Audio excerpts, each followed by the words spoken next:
Chevy seems to just not be able to catch a break with the Bolt, which is honestly pretty disappointing because I was pretty excited to see the updated Chevy Bolts, which seemed to improve the interior quite a bit, and now they were putting Super Cruise on a more affordable electric vehicle, and when it comes to affordability, particularly with decent range, it was pretty difficult to beat the Bolt. Like, you were still getting 259 miles estimated by the EPA, and it was starting below $35,000. You know, Tesla can barely get their cars under 40,000, so I'm not trying to say the Bolt is the better EV, but it was definitely the cheapest, and outside of Teslas, by far, I've seen more Bolts on the road than any other electric vehicle, and I can tell they're popular, especially where I live, and they're very, very common, but it seems like this Ultium battery, or the pouch cells that GM is wanting to use in their electric vehicles, is just proven to not be super reliable yet. I mean, I'm sure technically they probably catch on fire less than gas vehicles do, but still, even into the 2022 models that were announced recently, they have to recall every single Bolt now because of battery defects that they're blaming on LG, but I think that because GM and LG partnered together to make these batteries and to make these electric vehicles happen, both are somewhat to blame. You know, one company should have been able to catch this issue before launching the vehicle, and the fact that neither of them did, in my opinion, puts them both to blame, and this is now looking like the most expensive vehicle recall in history, likely clocking around $2 billion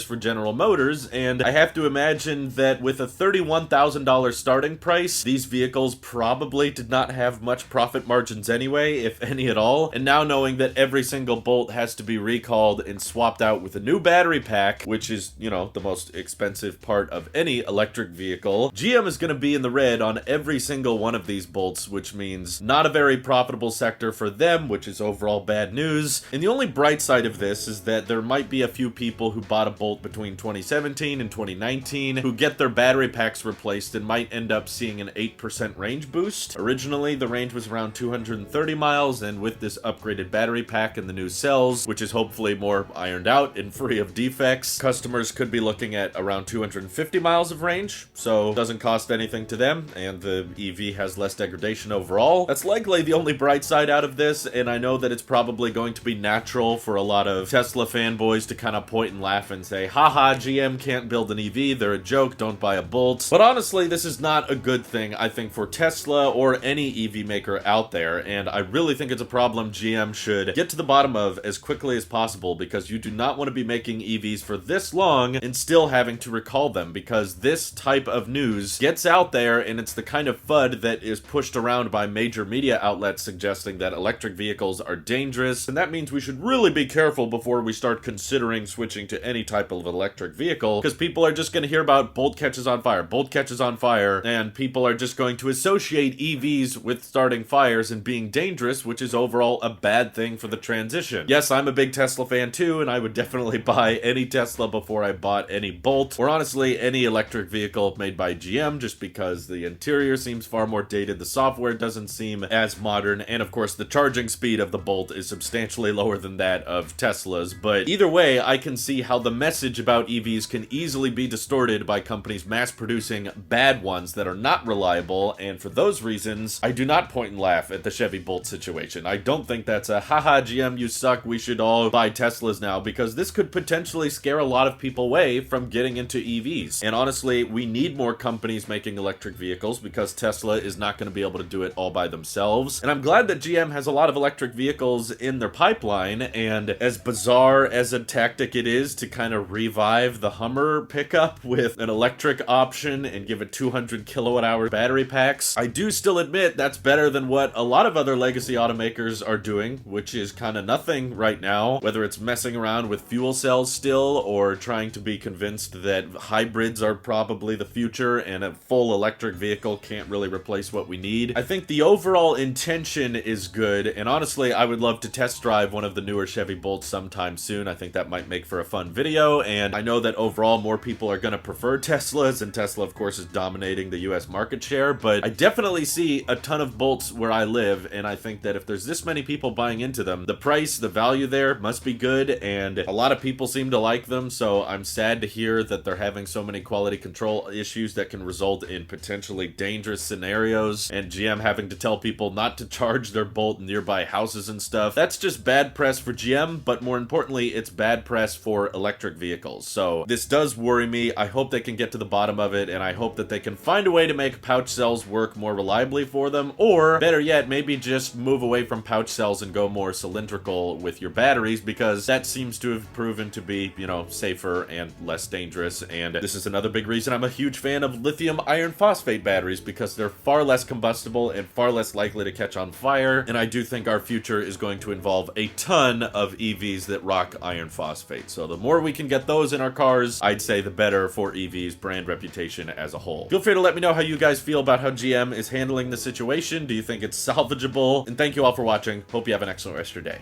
Take care.